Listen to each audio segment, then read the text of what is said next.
국민 여러분, 안녕하십니까? 여기는 대한민국 대표 정치 전문 플랫폼 한국정치TV입니다.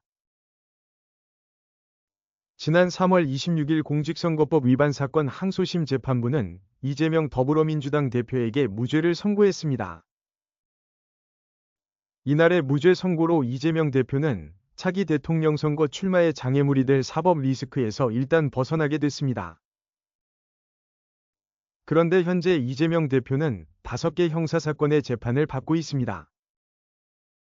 이 가운데 앞으로 조기 대선이 실시될 경우 대선 전에 대법원 확정 판결이 나올 가능성이 있는 사건은 이번 선거법 위반 사건이 유일합니다. 만일 3월 26일 이재명 대표가 피선거권이 박탈되는 벌금 100만 원 이상 위형량을 선고받았다면 민주당 안팎에서 대선 출마 자격을 놓고 큰 논란이 발생할 수 있었습니다. 그러나 이날 무죄를 선고받으면서 이재명 대표에 대해 대선 출마 부적절성 논란을 제기할 명분이 상당히 약해졌습니다. 그 덕분에 이재명 대표는 차기 대선에서 야권의 유력 후보로 입지를 다지게 됐습니다. 만에 하나 이날 2심이 무죄 선고가 대법원에서 유죄 취지로 파기되더라도 고등법원에서 다시 재판을 거친 뒤 다시 대법원이 최종 확정을 해야 합니다.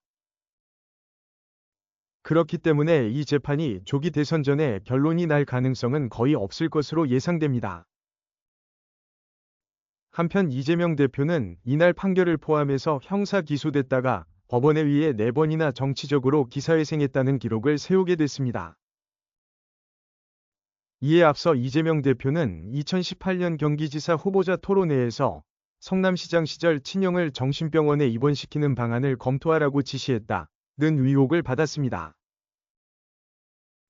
이에 대해 이재명 대표는 그런 지시를 한 사실이 없다고 말했다가 허위 발언으로 기소돼 2심에서 벌금 300만 원을 선고받았습니다. 하지만 이 2심 판결에 대해 대법원은 토론 중 의도적으로 왜곡한 것이 아니면 허위 사실 공표에 해당하지 않는다며 무죄 취지 파기환송 판결을 내렸습니다. 그 덕분에 이재명 대표는 도지사직을 유지하고 지난 2022년 4월 대선에도 출마할 수가 있었습니다. 이재명 대표는 2023년에도 법원 덕분에 정치적 위기를 넘겼습니다. 2023년 10월 국회에 이재명 대표에 대한 정부의 체포동의안이 제출되었습니다. 이 이재명 대표 체포동의안은 민주당의 일부 의원들도 동의하는 바람에 국회 본회의에서 가결됐습니다. 그러나 이재명 대표에 대해 검찰이 구속영장을 청구하자 서울중앙지법은 정당의 현직 대표로서 공적감시와 비판의 대상이라 증거인멸 염려가 없다면서 기각했습니다.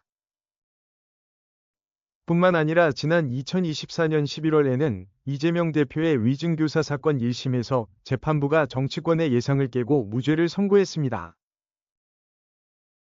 여기에 이어서 이재명 대표가 차기 대통령 선거에 출마하는데 최대의 장애물로 손꼽혀온 공직선거법 위반 사건에 대해 2심 재판부는 3월 26일 무죄를 선고한 것입니다.